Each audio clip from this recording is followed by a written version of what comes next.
Indigenous Voice. नमस्कार, सूचना, जानकारी र मनोरञ्जनको त्रिवेणी विविधताबीच एकता इन्डिजिनस टेलिभिजन र आइटिभी नेपालको समाचारमूलक कार्यक्रम इन्डिजिनस भोइसमा तपाईलाई स्वागत छ। साथमा छु म डोल्मा शेर्पा। स्वतन्त्र सामाजिक सञ्चार संस्था इन्डिजिनस मिडिया फाउन्डेसनले उत्पादन गरेको यो समाचारमूलक प्रस्तुति इन्डिजिनस भोइस कार्यक्रम हो। यस कार्यक्रम मार्फत केही विश्लेषणात्मक समसामयिक सामाजिक सन्दर्भ र ताजा जानकारीहरू प्रस्तुत गर्दै आएका छौं। यस क्रममा आजको कार्यक्रममा नेपालको संविधान जारी भएपछिको दोस्रो संसदीय निर्वाचन पश्चातको पहिलो संसद अधिवेशन भोलि बस्ने, प्रधानमन्त्रीले पर्सि विश्वासको मत लिनुहुने, नेपाल आदिवासी जनजाति महासंघद्वारा प्रतिनिधि सभा र राष्ट्रिय सभा नवनिर्वाचित सांसदहरूको स्वागत र सम्मान, महासंघद्वारा आदिवासीको अवधारणा सार्वजनिक, लप्सीभेदी आन्दोलनलाई सघाइने, संविधान सभाका अध्यक्ष तथा नवनिर्वाचित सांसद सुभाष चन्द्र नेमाङ भन्नुहुन्छ, संविधानको आधारलाई टेकेर अघि बढेमा आदिवासी अधिकार पाउन सकिन्छ। काठमाडौँको शंखरापुर नगरपालिकाको लप्सीभेदीमा जारी आन्दोलनमा नेपाल आदिवासी जनजाति महासंघ तथा नेपाल तामाङ घेदुङको साथ आदिवासी जनजाति आयोगको चासो। लप्सीभेदीमा स्थानीयको जनप्रदर्शन जारी, प्रदर्शनमा प्रहरी दमन भएको आरोप। लिखु नदीमा निर्माण सम्पन्न भएको लिखु जलविद्युत आयोजना एले विद्युत ऐनको उल्लङ्घन गरेको आरोप, नदीमा जलचरको अस्तित्व शून्य लगायतका समाचार तथा विश्लेषणात्मक सामग्री प्रस्तुत गर्नेछौं। कार्यक्रम सुरु गरौं संघीय संसदको अधिवेशन सम्बन्धी समाचारबाट। दोस्रो संसदीय निर्वाचन पछिको पहिलो अधिवेशनको सम्पूर्ण तयारी पूरा भएको छ। भोलि सोमबार बानेश्वरी स्थित अन्तर्राष्ट्रिय सम्मेलन केन्द्रमा पहिलो अधिवेशनको आह्वान भएको छ। संसदको ज्येष्ठ सदस्य पशुपति शमशेर राणाको अध्यक्षतामा बस्ने भोलिको अधिवेशनमा सबै राजनीतिक दलका शीर्ष नेताहरूले सम्बोधन गर्ने कार्यक्रम रहेको संसद सचिवालयले जनाएको छ। यस अधिवेशनमा नवनियुक्त प्रधानमन्त्री पुष्पकमल दाहाल प्रचण्डले पर्सि मंगलबार विश्वासको मत लिने कार्यक्रम छ। नेकपा एमाले, राष्ट्रिय स्वतन्त्र पार्टी, राष्ट्रिय प्रजातन्त्र पार्टी समेतको समर्थनमा प्रधानमन्त्री बन्नुभएका दाहालले संसदबाट विश्वासको मत लिएपछि मन्त्री परिषद विस्तार गर्नुहुनेछ। हाल 3 उपप्रधानमन्त्री सहित 8 सदस्यीय मन्त्री परिषद गठन भएको छ। यो प्रसंग यति नै। संघीय संसदमा नवनिर्वाचित प्रतिनिधि सभा तथा राष्ट्रिय सभाका सदस्यहरूले आदिवासी जनजातिका सवालमा सकारात्मक भूमिका निर्वाह गर्ने बताउनु भएको छ। नेपाल आदिवासी जनजाति महासंघले प्रतिनिधि सभा र राष्ट्रिय सभामा नवनिर्वाचित आदिवासी जनजाति समुदायका सदस्यहरूका लागि बधाई सहित शुभकामना कार्यक्रमका क्रममा सांसदहरूले यस्तो प्रतिबद्धता व्यक्त गर्नुभएको हो। प्रतिनिधि सभामा विभिन्न राजनीतिक दलका तर्फबाट 84 जना आदिवासी जनजाति प्रतिनिधि सभामा निर्वाचित हुनुभएको छ। नवनिर्वाचित सांसदहरूलाई महासंघको अध्यक्ष गेल्जे लामा शेर्पाले खादा लगाएर बधाई तथा शुभकामना दिनुभएको थियो। सो अवसरमा आदिवासी जनजातिको अवधारणा प्रस्तुत गर्दै अध्यक्ष शेर्पाले जातीय पहिचान सहितको प्रादेशिक संरचना, आत्मनिर्णयको अधिकार सहितको जातीय सुशासन र स्वायत्तता आवश्यकता रहेको बताउनु भएको थियो। हाम्रो आन्दोलन दबाव कम हुँदै जान्छ, तब हामी माथिको विवेक बढाउँदै जाने काम अझै पनि विद्यमान रहेको छ। निजगत स्पेयरमा छुट्याएको आदिवासी जनजातिको कोटा हटाइसकेको छ। हिजो हाम्रो चाडपर्व दिँदै आएको बिदा कोटाले पनि त्यसैको उपहास हो। तर हाम्रो आन्दोलनको निरन्तर दबाव दिएर पछि ती चाडपर्व बिदाहरू पुनः स्थापित पनि हुँदै आएको छ। त्यसैले हाम्रो आन्दोलनलाई सफल बनाउन हामी आदिवासी जनजाति सङ्घ संस्थाहरूले सडकबाट र मानवजीवहरूले सदनबाट एकजुट भई संयुक्त पहल गर्न आवश्यक छ भन्ने कुरा आजलाई यो भेटघाटमा मानवजीवहरू समक्ष निवेदन गर्न चाहन्छु। यसअघि स्वागत मन्तव्य दिनुहुँदै महासंघका वरिष्ठ उपाध्यक्ष बुद्ध घरती भुजेलले आदिवासी जनजातिको भूमि, भूभाग र भूक्षेत्रमाथि राज्यको हस्तक्षेप भइरहेको जल, जमिन र जंगलमा पहुँच हुन नसकेको सन्दर्भ राख्नु भएको थियो। तपाईहरुको यो उपस्थितिले हामीले भोलिको नेपालमा, भोलिका दिनमा आदिवासी जनजातिहरूको डर र एउटा गतिलो उपस्थिति छ नेपाल सरकारको त्यो संसदमा भन्ने कुरालाई हामीले महसुस गरिरहेका छौँ। यो मुलुकमा यति बेला आदिवासी जनजातिको थाकथलोहरूबाट आदिवासी जनजातिहरू विस्थापित भइरहेको बेलामा आदिवासी जनजातिहरूका ती वासस्थानहरूबाट आदिवासी जनजातिहरू विस्थापित भइरहेको बेलामा यति बेला लप्सीभेदीका घटनाहरू घटिरहेको बेला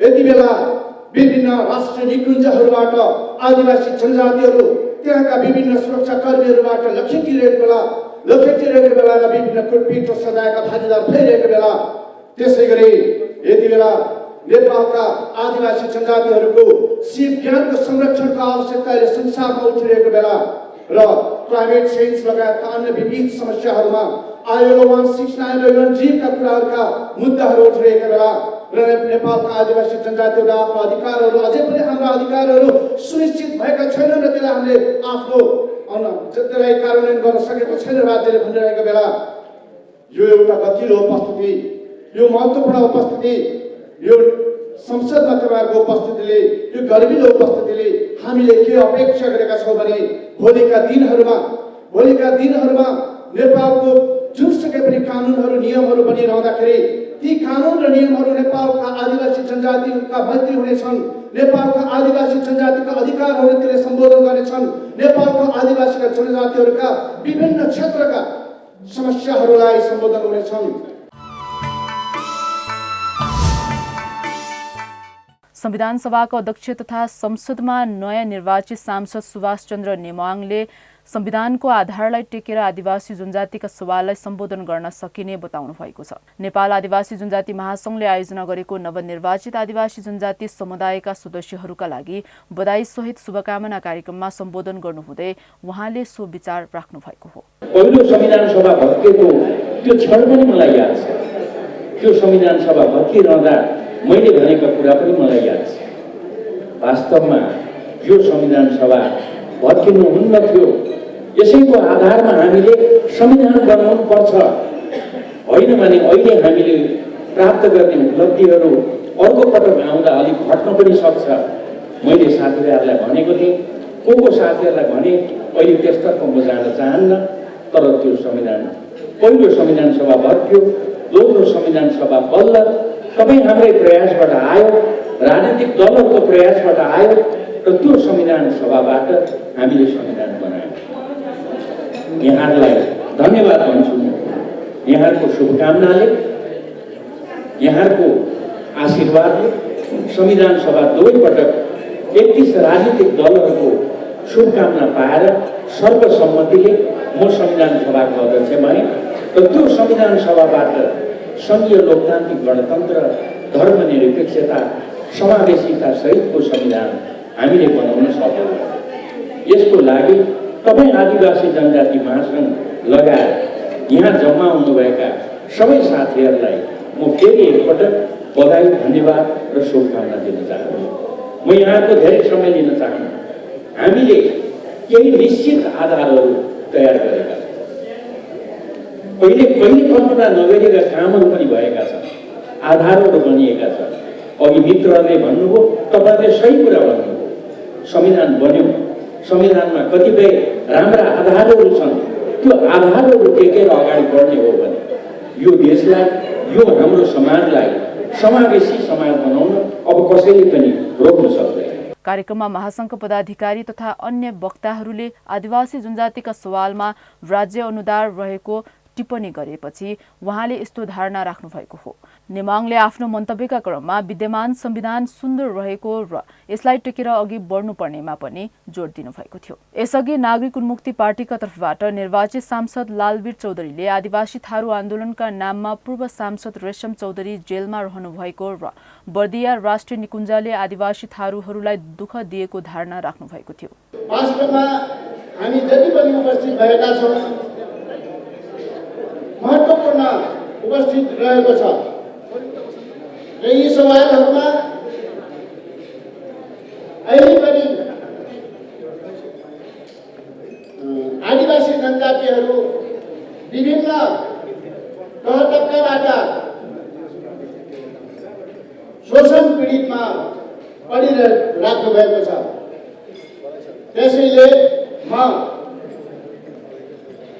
बर्दिया 2 क्षेत्रबाट जुन निर्वाचन हुँदै गर्दा मेरो बर्दिया राष्ट्रिय निकुञ्ज नजिकमा परेको र अन्य त्यहाँका समस्याहरू पनि वास्तविकमा मानवीय जीवनलाई वन्यजन्तुहरूले बाघले वर्षभरिमा 13 जना 14 जना त्यहाँका आदिवासीहरूले त्यसबाट ज्यान गुमाइराख्नु भएको छ।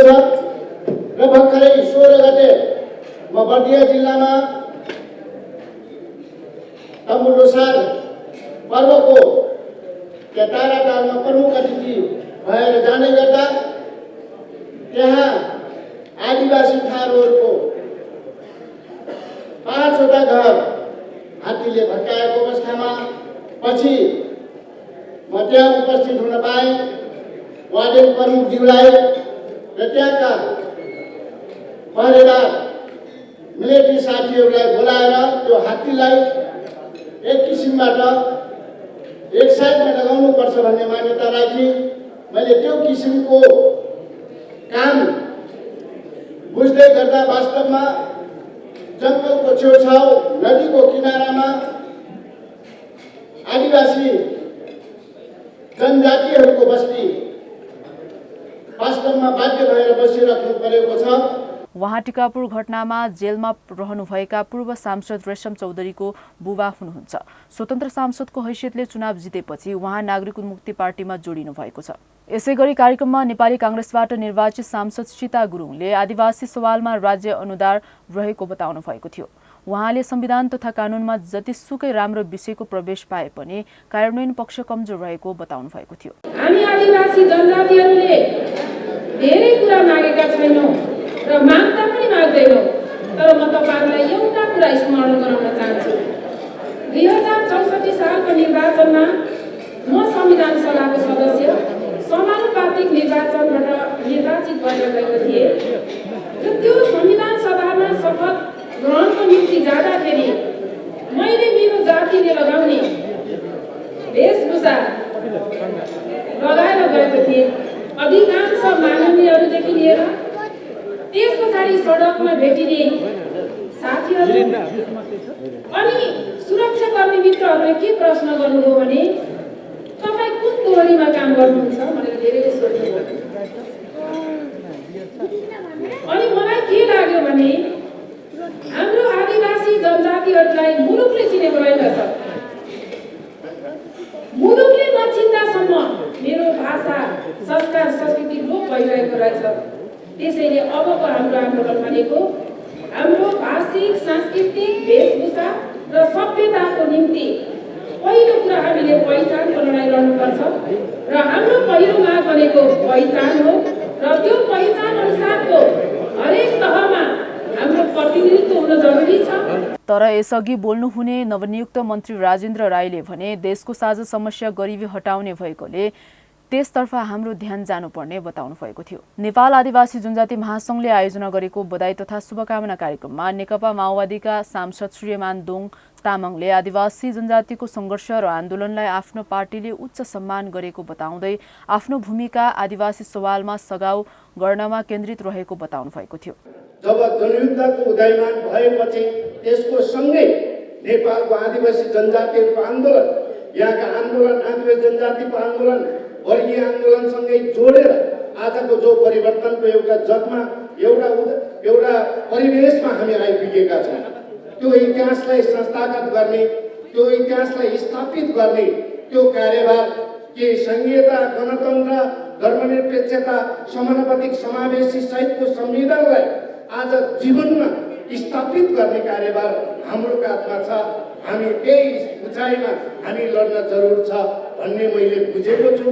हाम्रो टिमले बुझ्नु पर्दछ भन्ने मैले त्यो अनुभूति गरेको छु। त्यसकारणले आजको जो परिवेश आज हामी सबैले उठाइरहेका छौँ। तपाईँ सबै आदिवासी जनजाति संसदहरू आज संघीयताका विरुद्धमा फेरि पनि हतियार उठाउने, फेरि पनि खालको एउटा खालका दुस्साहस गर्ने त्यो हाम्रो अगाडि त्यो खालको षड्यन्त्र अझै कायम छ, अझै त्यो कायम छ भन्ने कुरा हामीहरूले बुझ्न सक्छौँ या सक्दैनौँ। हामीले त्यो बुझाइलाई राख्न सक्छौँ या सक्दैनौँ। आदिवासी जनजातिहरूको आन्दोलनको मर्म यो भित्र छ भन्ने मलाई लाग्छ। त्यही कारणले हिजो जनयुद्धमा माओवादीले लड्यो, त्यो पछाडि मधेस आन्दोलन भयो, आदिवासी जनजाति आन्दोलन भयो, अनि नेपालको लोकतान्त्रिक आन्दोलन भयो। त्यो आन्दोलनले प्राप्त गरेको जो राजनीतिक उपलब्धिहरू छ त्यसका विरुद्धमा षड्यन्त्र भइरहेको छ भन्ने कुरा हाम्रो टिमले, हाम्रा आदिवासी जनजातिहरूले, मधेसीहरूले, महिलाहरूले, दलितहरूले यो विजयलाई यदि स्थापित गर्न सकेनौँ, जीवनमा त्यसको मर्ममा हामी प्रवेश गर्न सक्दैनौँ, तब हाम्रा सबै कुरा बकवास, त्यो सबै कुरा फिक्का हुने गर्दछ। कार्यक्रममा नेपाल कम्युनिस्ट पार्टी एकीकृत समाजवादीका सांसद कृष्ण कुमार श्रेष्ठ किसानले भने आगामी राष्ट्रपति आदिवासी जनजातिका सुभाष चन्द्र नेमाङ हुनुपर्ने प्रस्ताव राख्नु भएको थियो। संविधान सभाका सदस्य सुभाष नेमाङ दाइ पनि यहाँ आउनु भएको छ। केही दिनमा केहीमा चाहिँ म के पनि आह्वान गर्न चाहन्छु भन्दाखेरि एउटा जनजातिको छोरो छिटोभन्दा छिटो राष्ट्रपतिमा उहाँ चाहिँ नियुक्त भएर साँच्चै जनजातिको हाम्रो चाहिँ इच्छा कामना पुरा गरिदियोस् भनेर सम्बन्धित पार्टीसँग म अनुरोध पनि गर्न चाहन्छु। यो हामीलाई जनजातिहरूलाई खुसीको पनि कुरा हो।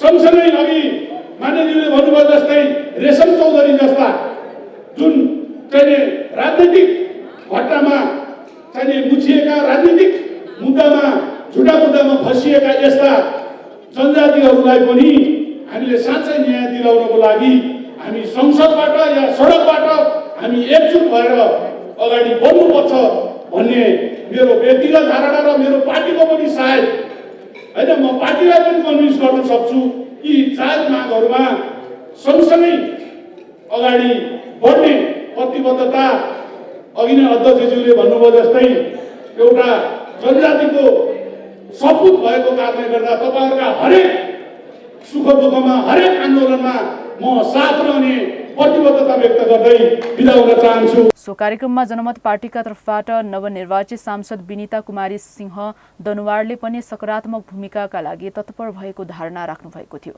कार्यक्रम सञ्चालनको क्रममा महासङ्घका महासचिव दिवस राईले शंखरापुर नगरपालिकाको लप्सीफेदीमा जारी रहेको आदिवासी जनजातिको आन्दोलनको समाधान खोजिनुपर्ने, विद्यमान वन ऐनलाई आदिवासी मैत्री बनाइनुपर्ने र रेशम चौधरीको तत्काल रिहाई गरिनुपर्ने माग महासङ्घको संघीय परिषदको बैठकले गरेको जानकारी दिनुभएको थियो।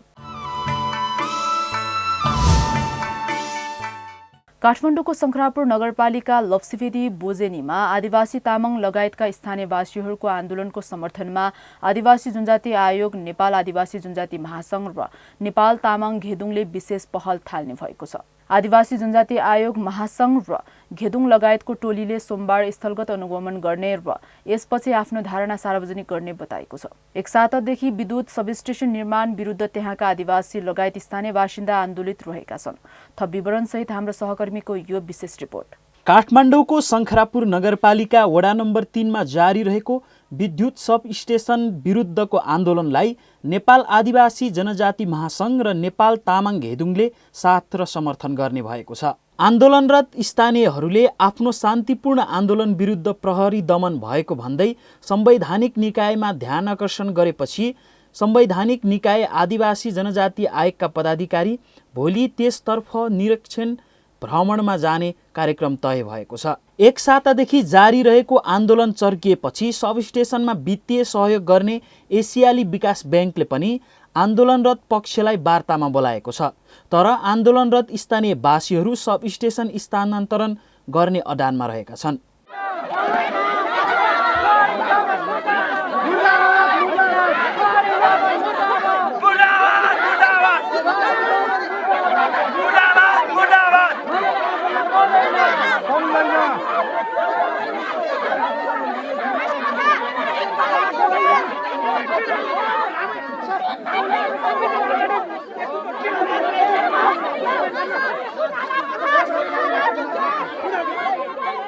सिन्धुपाल्चोक, दोलखा र रामेछाप बेसिन, तामाकोशी र सुनकोशी नदी जलधार क्षेत्रमा निर्माण भएका जलविद्युत आयोजनाको विद्युत काठमाडौँ लगायतमा वितरणका लागि लप्सीफेदीमा 400, 220 र 132 केभीका सब स्टेशन बन्ने योजनासहित त्यहाँ काम सुरु भएपछि त्यहाँ आन्दोलन चर्किएको हो। यसका लागि स्थानीय 70 जना जग्गा धनीको 170 रोपनी जग्गा 2074 माघमा नै अधिग्रहण भए पनि निजी जग्गामा पुनः सर्वे तथा नापजाप कार्य विद्युत प्राधिकरणले गर्न थालेपछि पुनः आन्दोलन चर्किएको हो। प्राधिकरणले स्थानीयको धार्मिक देवस्थल नारायण थानमा पनि सर्वे गरिरहेको हुँदा सो देवस्थलमा पनि सब स्टेशन बनाउन लागिएको स्थानीयले आशंका गरेका छन्। सर्वे रोक्नका लागि स्थानीय महिलाहरू नारायण थान पुग्दा प्रहरी र महिलाहरू बीच झडप समेत भएको थियो।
महिलालाई प्रहरीले दुर्व्यवहार गरेको स्थानीय प्रदर्शनकारी सुशीला तामाङले बताउनुभयो।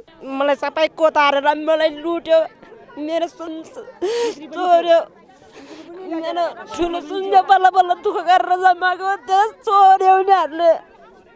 हाम्रो चोर्न ठग्न आएको, हामीलाई मार्न आएको उनीहरूलाई यहाँबाट लखाल्नुपर्छ, हाम्रो यहाँ पस्न दिनु हुँदैन उनीहरूलाई।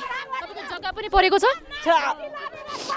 पाउनु भएको पाएन नभएन यहाँ अलिकति जग्गा त्यो पाएन भन्नु हुँदैन। त्यो दलालले गरेर हामीलाई अलि पायो, हामीलाई फकाइ फुकाइ गर्न हामीलाई लियो। हाम्रो पाउँदैन, तिमीहरूको जग्गामा पैसा लिँदैन भने हामी जोत दिन्छु। एयरपोर्टतिरको जग्गामा पनि हामीले जोतेर फालिदिएको हो, यहाँतिर त हामी जोत लिन्छु भनेर उनीहरूले जबरजस्ती हामीलाई पैसा दिएको छ। हाम्रो जग्गा भने नि जे भने त्यति एउटा थियो, त्यो पनि गयो। अब हामीले यहाँ बसेर खाना पनि नपाउनु भयो। उनीहरू पुलिस आर्मी लाएर हामीलाई कुटेर पिटेर लुटेर लानुलाई छ। हामी यहाँ बस्न पाउने छ, उनीहरूलाई लखाल्नु पर्ने छ। स्थानीय अगुवा तुलाराम लामाका अनुसार स्थानीयले 4 वर्षदेखि लगातार विरोध गर्दै आइरहेकोमा अचानक त्यहाँ सर्वे नापी टोलीले काम थालेको हुँदा स्थानीय आन्दोलित भएको बताउनुभयो। बोजेनीको भोडायुलमा भइरहेको यो तामाङहरूले सब स्टेसनको बारेमा गरिरहेको आन्दोलनमा हामी एकबद्धता जनाइरहेका छौँ। यो चाहिँ विगत 3-4 वर्ष अगाडिदेखि यहाँको स्थानीय तथा आदिवासी जनसमुदायहरूले यो सब स्टेसन यहाँबाट स्थानान्तरण गर्नु पर्यो, हामीलाई झुक्क्याएर, हामीलाई चाहिँ दबाब दिएर, हामीलाई चाहिँ प्रभाव दबाब गरेर, धाक धम्की देखाएर हाम्रो जग्गा जबरजस्ती अतिक्रमण गर्ने काम गरिएको छ भनेर यहाँको जनताले जुन आवाज उठाएपछि त्यसमा हामी एकबद्धता भएर आन्दोलनमा सहभागी भएका छौँ। सब स्टेसन निर्माण कार्य अघि बढाउन प्राधिकरणले लप्सी फेदीका विभिन्न स्थानमा जग्गाको सर्वेक्षण गरिरहेको छ। बाक्लो सुरक्षाकर्मीको उपस्थितिमा स्थानीयको निजी जग्गामा सर्वे गरिरहेकोले सो कार्य रोक्न स्थानीयको प्रमुख माग छ। यहाँ एउटा खालो कसैले उठाएर एउटा ढुङ्गा हानिस् भने गोली हाल्छु भनेको छु मैले।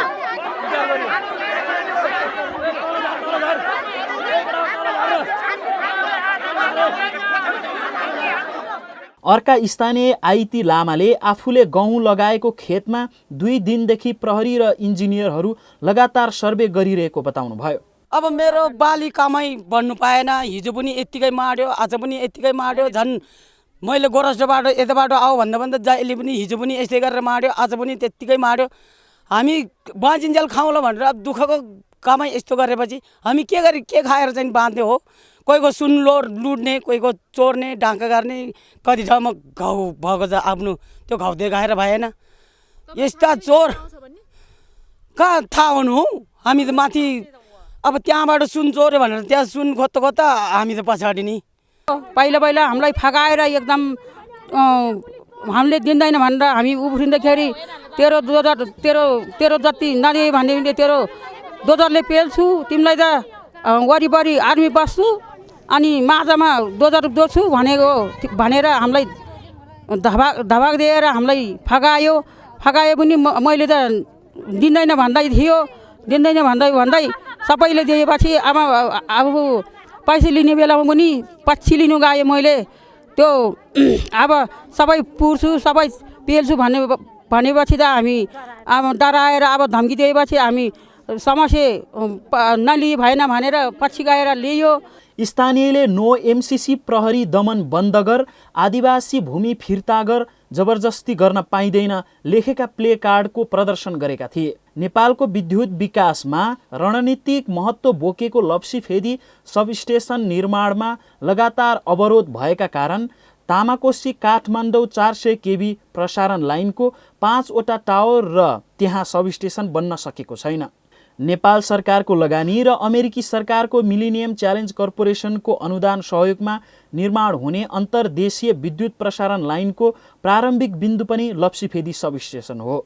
स्थानीय शङ्कर तिवारीले त्यहाँका आदिवासी तामाङ समुदाय लगायत अन्य समुदायको आस्थाको केन्द्र नारायणथान मन्दिरको महत्त्वका बारे बताउनु भएको थियो। यो नारायणथानको बारेमा चाहिँ मैले जन्मेदेखि अब म जान्ने भएदेखि मेरो चेतनाले भ्याएदेखि देखेको चाहिँ यो माघे सङ्क्रान्तिको अघिल्लो दिन पुष मसान्तको दिन ठुलो मेला लाग्छ। छिमेकी गाविसहरूबाट पनि भक्तालुजनहरू आउनुहुन्छ र त्यहाँ श्रद्धापूर्वक बत्ती बाल्ने पूजा गर्ने काम हुन्छ। त्यहाँ दुईवटा देवालयहरूको पूजा हुन्छ। एउटा देवीको स्थान छ, एउटा नारायण थान छ।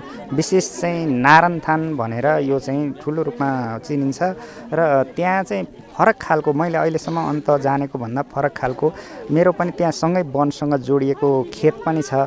त्यहाँ चाहिँ परम्परागत रूपमा चाहिँ हावाले पत्कर पनि उडाएर अन्त लाँदैन भनेर भन्छन्। त्यहाँको चाहिँ सुकेको झिँजाहरू पनि त्यहाँबाट निकाल्नुहुन्न भनिन्छ, निकालिँदैन। आजसम्म हामीले निकाल्ने गरेका छैनौँ।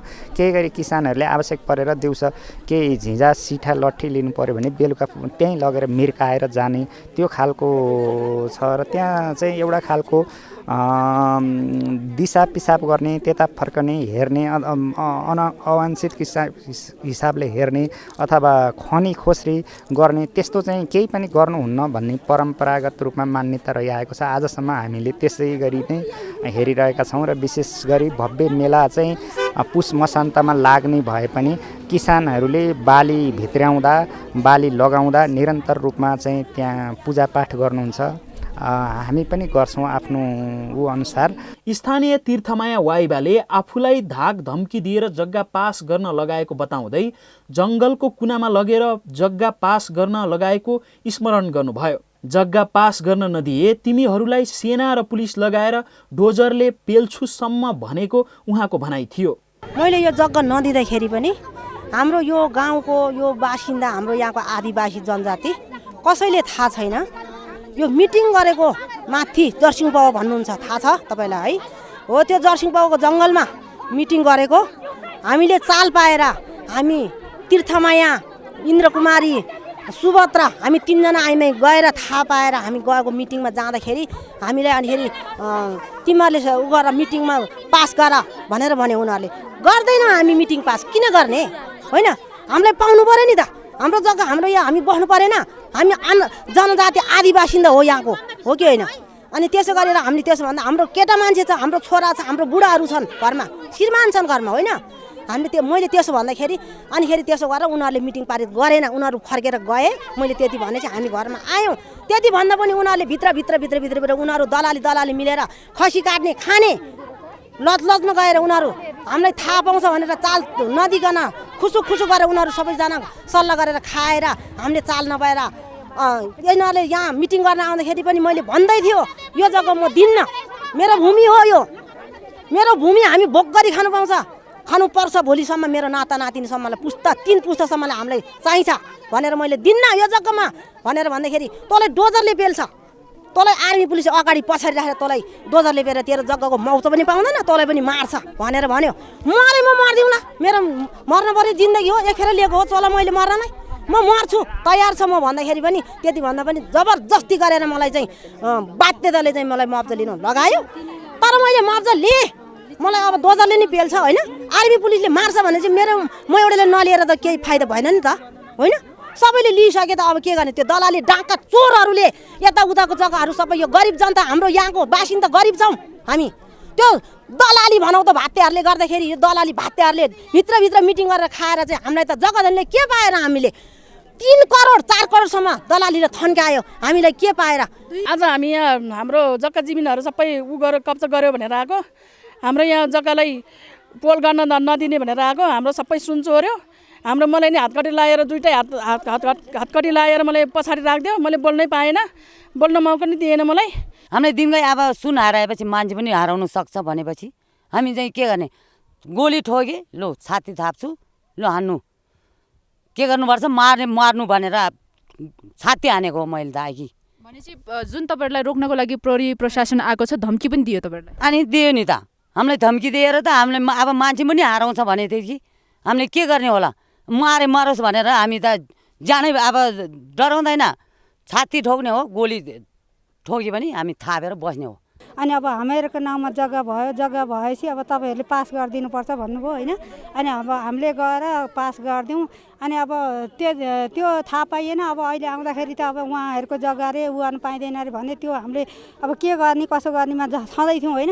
त्यतिमा नि अब अहिले हाम्रै जग्गामा चाहिँ उहाँहरू तपाईँ हाम्रै लाल पूर्जा भएको जग्गामा उहाँहरूलाई त थिचेर पहिला त दिइहाल्यौँ। अहिले हाम्रो अलिअलि छ नि बाँकी हो, त्यसमा पनि अब हामीले हाम्रो जग्गा हामीले चाहिँ चलन गर्न पाउनुपर्छ। हाम्रो छोरानातीलाई चाहिन्छ। अब छोरानाती धेरै हुन्छन्, घर बनाउने जग्गा घडेरी चाहियो होइन भनेर हामीले चाहिँ अब पछि पहिला थाहा पाएनौँ, अहिले थाहा पाएर त्यसो गर्दाखेरि उहाँहरू चाहिँ अब आज 4 दिन भइसक्यो हाम्रो जग्गामा जानुहुन्थ्यो। पहिलो दिन मैले त्यति थाहा पाइनँ, महिला पुरुष के अरे महिला प्रहरी त्यति हुनुहुन्न थियो होइन।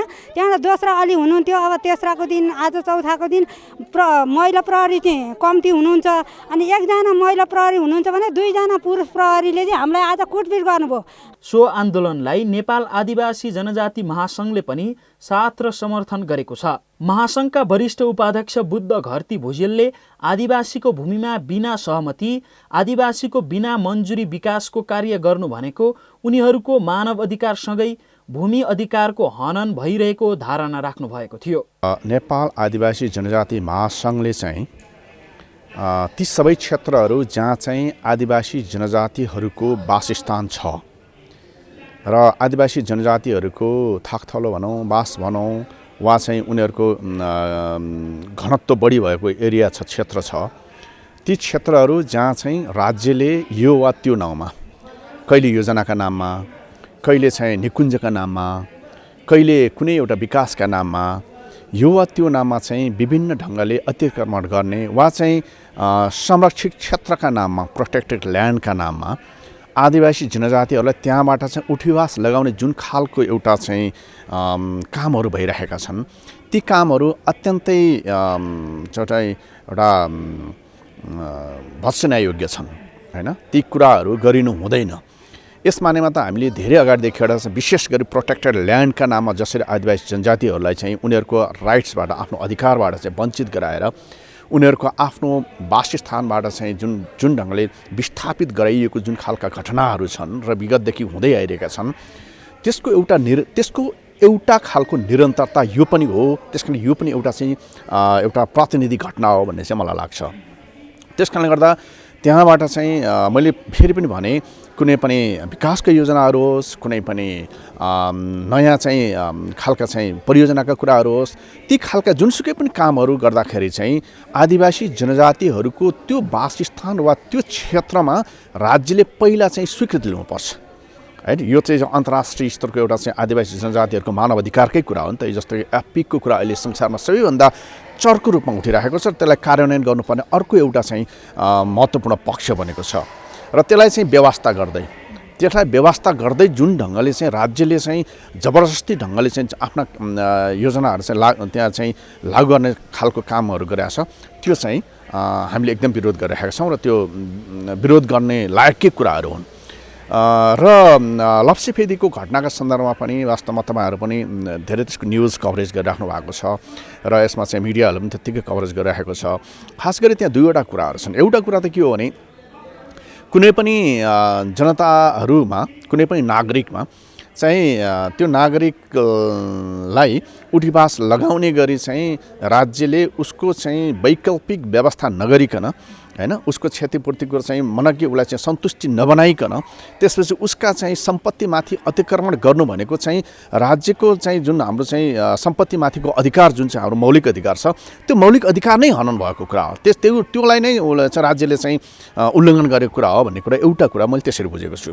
दोस्रो कुरो के हो त भन्दाखेरिमा चाहिँ यो मानव अधिकारको चाहिँ के अरे आदिवासी जनजातिको चाहिँ मानव अधिकार अन्तर्गत एपिक भन्ने अहिले जुन मैले कुरा गरेँ प्री प्रायर इन्फर्म्ड कन्सेन्ट भनेर जुन खालको छ पूर्व स्वीकृति के अरे पूर्व सूचना सहितको मन्जुरी भनेर होइन उनीहरूलाई चाहिँ पहिला चाहिँ सूचना दिएर त्यसपछि उनीहरूको सहमति लिएर मन्जुरी लिएर बल्ल मात्रै त्यहाँ चाहिँ योजनाहरू राख्न सकिन्छ भन्ने खालको जुन यो छ नि एपिक हो यो एपिक बिना कुनै पनि आदिवासीको क्षेत्रमा चाहिँ कसैले पनि कुनै पनि योजनाहरू लान पाउँदैन र मलाई लाग्छ लप्सीवेदीको घटना पनि त्यही नै हो त्यहाँनिर चाहिँ राज्यले चाहिँ त्यहाँका स्थानीय जनताहरूलाई विशेष गरेर आदिवासी जनजातिहरूलाई त्यहाँनिर पूर्व जानकारी दिएन उनीहरूसँग चाहिँ सहमति लिएन सहमति र सूचना बिना चाहिँ जबरजस्ती लाद्न खोजिएका यस्ता योजनाहरूमा यस्ता किसिमका द्वन्द्वका घटनाहरू चाहिँ आउनु स्वाभाविक हो र त्यसको चाहिँ हामीले चाहिँ राज्यलाई हामीले खबरदार पनि गर्छौँ र भोलिका दिनमा आन्दोलनका अवस्था आउँदाखेरि पनि आदिवासी जनजाति महासङ्घ चाहिँ त्यहाँका स्थानीय आदिवासी जनजातिहरूको पक्षमा सधैँ वकालत गरिरहन्छ। अर्को कुरा के हो त भन्दाखेरिमा चाहिँ हामीले जस्तो कि एपिका कुराहरू गऱ्यौँ त्यसपछि चाहिँ फेरि जनजातिहरूको क्षेत्रमा चाहिँ राज्यले गरेको जुन खालको उत्पीडनका कुराहरू गऱ्यौँ र त्यसपछि त्यहाँनिर क्षतिपूर्तिका पनि कुराहरू गरिरहेका छौँ र क्षतिपूर्तिको कुराहरू गरिरहँदाखेरि यो आदिवासी जनजातिको क्षेत्रमा फेरि एउटा महत्त्वपूर्ण कुरा के छ भन्दाखेरिमा चाहिँ हामीले सिम्पली सामान्यतः चाहिँ कसैको जग्गा गयो त्यसको चाहिँ यति लाख रुपियाँ दिने अथवा कसैको घर गयो उसलाई यति लाख दिने अथवा यति हजार दिने भन्ने कुरा त्यो पैसासँग तुलना गर्न मिल्दैन आदिवासी जनजातिको चाहिँ त्यहाँनिर क्षेत्रमा चाहिँ किन मिल्दैन भन्दाखेरि त्यसले चाहिँ केवल आदिवासी जनजातिको चाहिँ घर वा जग्गा मात्रै जाँदैन त्यहाँ उनीहरूको त्यहाँनिर चाहिँ पुर्ख्यौली चाहिँ जुन एउटा इन्टेन्जिबल जुन उनीहरूको नलेज छ नि होइन अमूर्त जुन संस्कृति छ अमूर्त जुन ज्ञान छ त्यो पनि त्यहाँनिर भत्तामुङ्ग भइरहेको हुन्छ त्यसले त्यहाँनिरको उनीहरूको कल्चर त्यहाँनिरको पार्टी पौवा धर्म होइन के अरे गुम्बाहरू लगायतका यी विभिन्न किसिमका हाम्रा सांस्कृतिक सम्पदाहरू छन् तिनीहरू पनि त्यहाँनिर चाहिँ भत्ताभङ्ग भएका हुन्छन् तिनीहरूको पनि त्यहाँ चाहिँ डिस्ट्रोय भएका हुन्छन् त्यो कारणले गर्दा चाहिँ नि त्यो कुरालाई चाहिँ सम्बोधन गर्नलाई फेरि पैसाले सक्दैन त्यो कुरालाई सम्बोधन गर्नलाई त फेरि तिनीहरूको चाहिँ सांस्कृतिक संरक्षण गर्नलाई सांस्कृतिक संरक्षण सँगसँगै प्रवर्धन गर्नका लागि त्यसलाई पनि राज्यले सम्बोधन गर्नुपर्छ तब मात्र त्यहाँनिर चाहिँ आदिवासी जनजातिहरूले अब सहमति दिन सक्छन् वा चाहिँ उनीहरूलाई चाहिँ पुरा जानकारी दिएर त्यसपछि मात्र उनीहरू सहमति लिन सकिन्छ होला त्यसपछि मात्र त्यहाँनिर योजनाहरू बन्न सक्छन् होला यी कुराहरूलाई चाहिँ व्यवस्था गर्दै आदिवासी जनजातिको त्यो महत्त्वपूर्ण जुन एउटा क्वालिटी छ जुन ज्ञान छ होइन त्यसपछि उनीहरूको चाहिँ एउटा सम्पत्ति छ त्यो सम्पत्तिलाई चाहिँ राज्यले जबरजस्तीकरण गर्न मिल्दैन भन्ने कुरामा चाहिँ हामी स्पष्ट छौँ। यसैगरी लप्सी फेदी आन्दोलनमा स्थानीयमाथि प्रहरीले गरेको दमनको नेपाल तामाङ घेदुङले निन्दनीय भएको भन्दै घेदुङका अध्यक्ष मोहन गोलेले यस विषयमा घेदुङबाट स्थलगत अध्ययनसँगै सम्बन्धित निकायलाई ध्यानकर्षण गराउने बताउनुभयो। मुख्य कुरा त यो विषयमा हामी विभिन्न सरकारवाला पक्षहरूसँग अग्रजहरूसँग छलफल गरिराखेका छौँ र उहाँहरूबाट पनि यो घटनाको नेपाल तामाङ घेदुङ जस्तो तामाङ समुदायको राष्ट्रिय संस्थाबाट स्थलगत अनुगमन गर्ने त्यसका लागि चाहिँ स्थानीय समुदायको मागहरू पुरा गराउनको निम्ति सम्बन्धित पक्ष राज्यलाई डेलिगेसनमा जाने र यसको लागि प्रेस नोटहरू जारी गर्ने सम्बन्धित पक्षको ध्यानकर्षण गराउने भन्ने खालको सुझावहरू प्राप्त भइरहेछ। म भ्याली बाहिर भएको कारणले गर्दाखेरि अलिकति यो पक्षलाई ध्यान दिन सकिरहेको थिएन। म हिजो मात्रै आइपुगेँ। अब चाँडै नै म आज भोलितिरै त्यो ठाउँमा पनि स्थलगत जाँदैछु र जुन तरिकाले राज्यले यो एउटा ठुलो परियोजना सञ्चालनको लागि स्थानीय समुदायसँग उनीहरूको अनुमति नलिकन जुन राष्ट्रिय अन्तर्राष्ट्रिय सन्धि महासन्धिहरूले व्यवस्था गरेको अनुमतिका कुराहरू छन् उनीहरूको एपिकका कुराहरू छन् त्योहरूको प्रक्रियाहरू पुरा नगरिकन बल प्रयोगबाट त्यहाँको जमिन हडप्ने र त्यो परियोजना सञ्चालन गर्ने कुचेष्टा गरिरहेका छन्। यसको हामी नेपाल तामाङ घेदुङको तर्फबाट तीव्र निन्दा गर्छौँ घोर भत्सना पनि गर्दछौँ र तत्काल अहिले जुन प्रकारले विगत केही दिनदेखि स्थानीय समुदायमाथि नियत्था जनतामाथि प्रहरीले बल प्रयोग गरेर दमन धरपकड गरिरहेको छ गिरफ्तारी गरिरहेको छ कुटपिट गरिरहेको छ घर घरमा पसेर प्रहरीले आतंक मचाइरहेको छ त्यो तत्काल बन्द गरियोस्। र अहिले हामी के देखिरहेका छौँ भने त्यो घटनामा अहिले पनि जो सम्बन्धित पक्ष हो ऊ बेखबर जस्तो भएर बसिराखेको अवस्था छ। ऊ चाहिँ प्रहरी दमनबाटै यसको समाधान खोज्छौँ, यो परियोजना सञ्चालन गर्छौँ भनेर त्यो हिसाबले अगाडि बढेको देखिन्छ। त्यस्ता किसिमको प्रक्रियाबाट अगाडि बढेको खण्डमा लप्सीफेदीको आदिवासी स्थानीय समुदाय मात्रै होइन, नेपालकै सबै आदिवासी जनजाति लगायत तामाङ समुदायहरू त्यो घटनाप्रति अहिले गम्भीर ढङ्गले हेरिरहेको परिस्थितिमा हामी सबै चाहिँ त्यसको प्रतिकारमा उत्रिनुपर्ने परिस्थिति छ।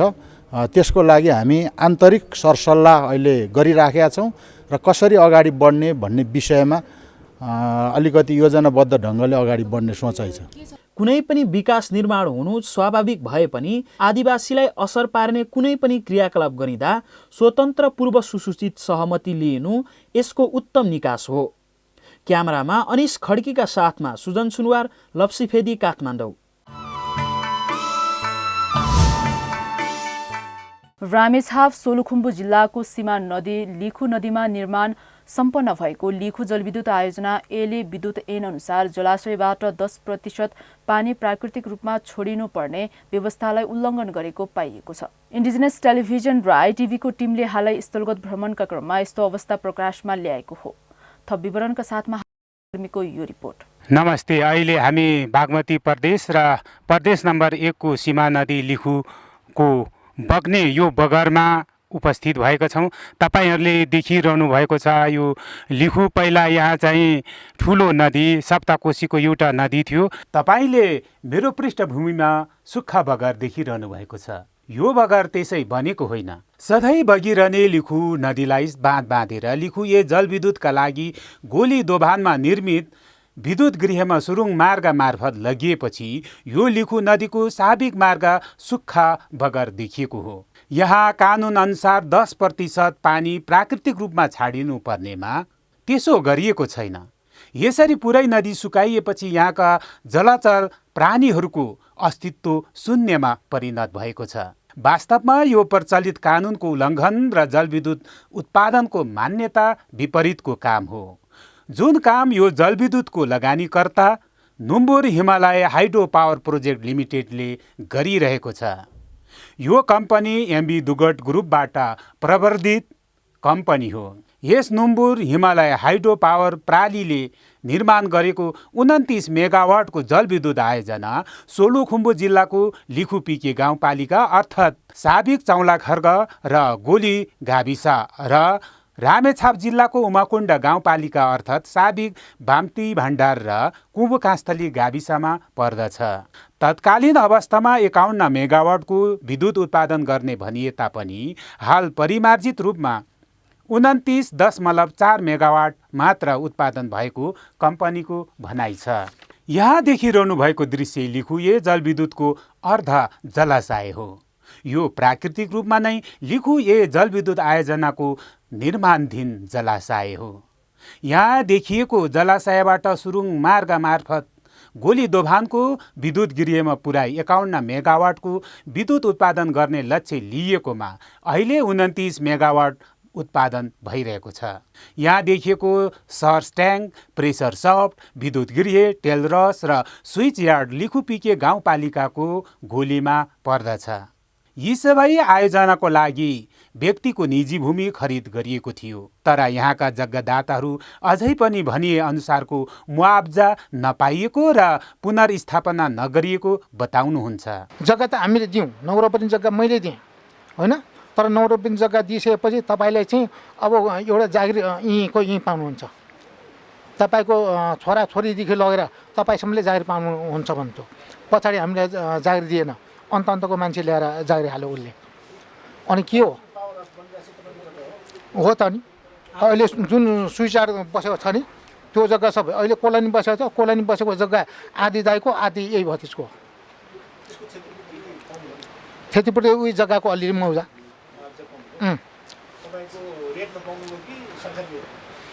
रेट त हामीले भनेको नि मैले त अब अहिले चाहिँ त्यहाँको कुरा गर्दा के कुरा गर्नु र अहिले भनेपछि सरकारीमा परेन होला कि अब सरकारीमा त्यही आउँछ कि अब मैले चाहिँ रोपनीको 4 मा लिएँ।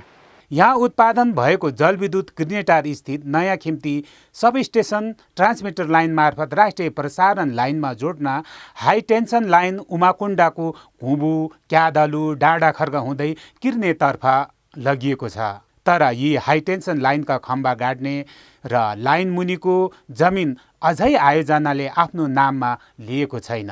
यसरी व्यक्तिको निजी जमिन भएर जाने हाई टेन्सन लाइनका कारण स्थानीयवासीको सम्पत्तिको अधिकारमाथि र सार्वजनिक सम्पदा उपभोग गर्ने अधिकार खोसिएको छ। एमपी दुगर हाइड्रो पावरले चाहिँ तपाईँको धेरै नै फटाइ गरेर चाहिँ अहिले हामीले अघिल्लो वर्ष गरेको सडकको कामको सम्म हामीले पैसा त्यो मेसिनवालाले पैसा पाउन सकेको छैन र स्वयं मेरै वडामा पहिला मेरो आफ्नो वडाको कुरा गरेँ, मेरै वडामा जम्मा 9वटा ट्रान्समिसन लाइनको टावर परेको छ। लाइन मुनिको जग्गा धेरैजनाको परेको छ। हुँदाहुँदै एक ठाउँ चाहिँ तपाईँको झन्डै भनौँ 6-7 मिटरको हाइटमा तपाईँको त्यो लाइन छ र मैले पटक एमपी दुगर हाइड्रो पावरको प्रतिनिधिहरूलाई मैले जानकारी गराएँ, यहाँ कोही मान्छे आत्महत्या गरेर मर्न सक्ला अथवा कुनै न कुनै समयमा कुनै पनि किसिमको जोखिम होला, त्यसको जिम्मेवारी को हो भन्दा पनि त्यो अहिलेसम्म जवाफ आउन सकेको छैन। यो जलविद्युत आयोजनाबाट उमाकुण्ड गाउँपालिकाको मुख्य बस्तीहरू रोसी, कुबु, बुकुदोभान, गोली पोखरी र सिरुवा उच्च जोखिममा रहेको छ। त्यहाँ बसोबास गर्नेहरूमा अधिकांश आदिवासी जनजातिहरू छन्। आफ्नो प्रथा, परम्परा र आध्यात्मिक विश्वासका आधारमा प्रथाजन्य स्वशासन गरिरहेका क्वाइ सुनवारहरूको आदिभूमि सबैभन्दा उच्च जोखिममा छ। उनीहरूको मूल्य मान्यता, जीविकाको स्रोतहरूमा यो परियोजनाले दखल पारेको छ। उनीहरूलाई परेको प्रभाव सम्बन्धी संवाद गर्नको लागि सुनवार सेवा समाज रामेछापको संयोजनमा इन्डिजिनियस टेलिभिजन र क्वाइ चुफ्लुको टिम लिखु 1 जलविद्युत आयोजना स्थल पुगेको थियो। संवादको क्रममा प्रभावितहरूले जलविद्युत आयोजनाबाट यस क्षेत्रको सांस्कृतिक तथा भौतिक वातावरणमा गम्भीर प्रभाव परेको बताउनु भएको छ। यही समस्यालाई सहज रूपमा निकाल्नको लागि सुनवार सेवा समाजले आयोजना प्रभावित क्षेत्रमा संवाद कार्यक्रम राखेको हो। कुनै पनि प्राकृतिक स्रोतको सदुपयोग गरिनु सकारात्मक पक्ष हो, तर त्यसको प्रयोग गरिँदा अन्तर्राष्ट्रिय कानुन अनुसार समुदायको सहमतिमा गरिनु पर्दछ। स्थानीय बासिन्दा र आदिवासी जनजातिलाई बाहेक गरी अघि बढाइएको विकासले थप द्वन्द्व र असहजता थपिदिन्छ। यसकारण यहाँ देखिएका आयोजनाहरूले पनि सहमति र संवादको लागि स्वतन्त्र पूर्व सुसूचित सहमति एफपिक लिएर अघि बढ्नु उपयुक्त हुनेछ। क्यामेरामा पाम सुनवारको साथमा म उत्तम कुमार सुनवार, रामेछाप र सोलुखुम्बुको सीमा राङदा। काठमाडौँको बौद्ध स्थित शेर्पा सेवा केन्द्रमा 13औं नेपाल निङमा मुलाम प्राणीदान पूजापाठ सम्पन्न भएको छ। नेपाल बौद्ध निङमा सङ्घको आयोजनामा भएको कार्यक्रममा पुस 17 गतेदेखि सुरु भएर पुस 22 गते शनिबार सम्पन्न भएको हो। सङ्घले 2066 सालदेखि वार्षिक रूपमा मुलाम कार्यक्रम आयोजना गर्दै आएको छ। पूजामा विभिन्न गुम्बाका रिम्पोछे, टुल्कु, खेन्पो, लामा, लोपेनहरू साथै उपासक उपासिकाहरूको सहभागिता रहेको थियो। मुलाम पाठपूजा विश्वमा कुनै किसिमको रोग व्याधि, युद्ध, प्राकृतिक विपत्ति र बाधाहरू नआओस् भनी गर्ने गरिन्छ। 6 दिनसम्म आयोजना भएको मुलाम कार्यक्रममा दिल्गो खेन्चे याङसी रिम्पुर्छे, देफुक टुल्कु रिम्पुर्छे, खेन्पो साङ्के, राङजुङ रिम्पुर्छे, गेटाक रिम्पुर्छे र विभिन्न जिल्लाका गुम्बाहरूबाट हजारौंको संख्यामा बौद्ध भिक्षुहरूको उपस्थिति रहेको थियो। काठमाडौँको बौद्धमा बौद्ध धर्मग्रन्थ काङ्ग्युर त्रिपिटक वाचन कार्यक्रम सम्पन्न भएको छ। योल्मो किदुक घुम दार्जिलिङको आयोजनामा त्रिपिटक वाचन कार्यक्रम भएको हो। पौष 19 गतेबाट सुरु भएको त्रिपिटक वाचन कार्यक्रम पौष 24 गते वाङ वितरण कार्यसँगै सम्पन्न भएको छ। शाक्यमुनि बुद्धको पुण्यभूमिमा बौद्ध परम्पराको प्रगति र विश्व शान्तिको कामना गर्दै आयोजना गरेको योल्मो किदुक अध्यक्ष वाङदे योल्मोले जानकारी दिनुभयो।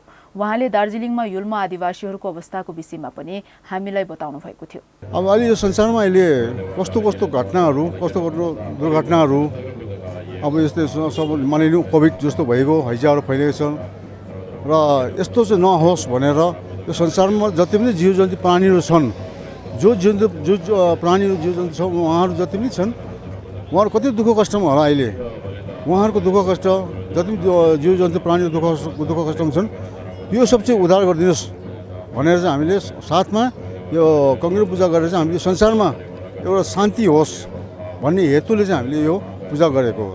यसैगरी कान्जुर अर्थात् त्रिपिटक वाचन गर्न पाउनु भाग्यशाली भएको बताउनु हुँदै सम्पूर्ण प्राणी जगतलाई सुख शान्ति मिल्ने उर्गेन लामाले बताउनुभयो।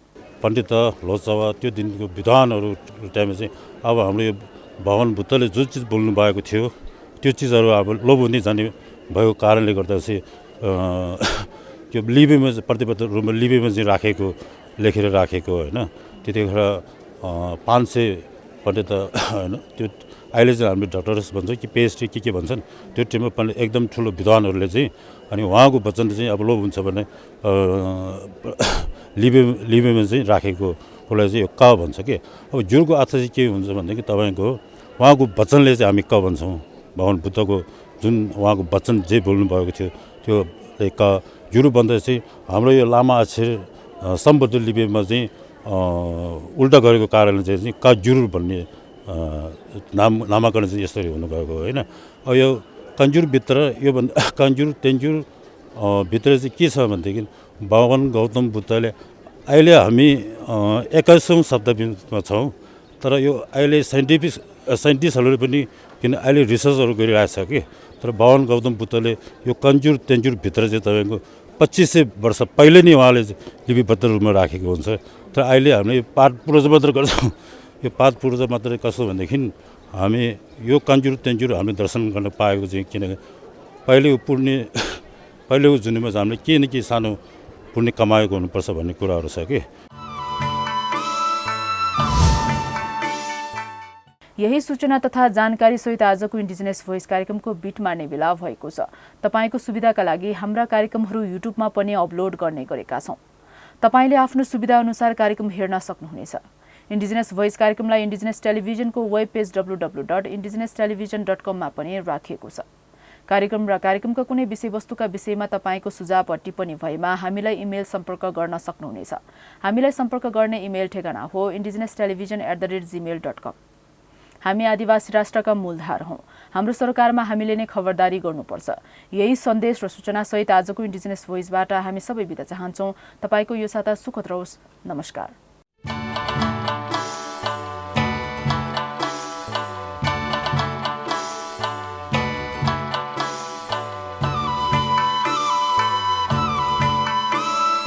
Indigenous Voice.